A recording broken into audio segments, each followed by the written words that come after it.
સુરેન્દ્રનગર જિલ્લાના લીંબડી ખાતે સૌરાષ્ટ્ર નિંબાર્કપીઠ પ્રાણ પ્રતિષ્ઠા મહોત્સવમાં વિશાળ ભક્ત સમુદાય જોડાયો છે। શ્રી રામકથા તેમજ મહાયજ્ઞ પ્રાણ પ્રતિષ્ઠા મહોત્સવનું સફળ સંચાલન કરી રહ્યા છે।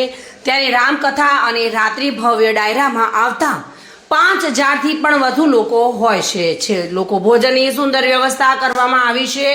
રસોડા વિભાગમાં રસોઈ પીરસનાર સમસ્ત સતવારા સમાજના સેવાભાવી બહેનો અને ભાઈઓ મળીને આશરે 1000થી પણ વધારે સ્વયંસેવકો 5000થી પણ વધુ માણસો હોય છે। પ્રસાદી પીરસી રહ્યા છે, જેમાં આજુબાજુના ગામના ખેડૂતોએ પોતાના ટ્રેક્ટર ટ્રોલી સાથે સેવા આપી પોતાની ફરજ બજાવી સરાહનીય કામગીરી કરી છે। લીંબડી સતવારા સમાજના શંકરભાઈ દલવાડી, ઘનશ્યામભાઈ કણઝરિયા, જીવણભાઈ ચાવડા, મૂળજીભાઈ પરમાર, નટુભાઈ કણઝરિયા, માનજીભાઈ જાદવ, રમેશભાઈ ચાવડા, કાળુભાઈ પરમાર, કાંતિભાઈ માસ્તર, નરોત્તમભાઈ જાદવ, મનહરભાઈ ચાવડા, જયદીપભાઈ જાદવ, હિંમતભાઈ ચાવડા, દયારામભાઈ ચૌહાણ, દિનેશભાઈ વસોયા, હરજીવનભાઈ વસોયા, શાંતિલાલ ચૌહાણ, કલ્પેશભાઈ ચાવડા, રાજુભાઈ પીપળિયા વગેરે સમાજ સેવકોએ જહેમત ઉઠાવી કાર્યક્રમને સફળ બનાવ્યો છે।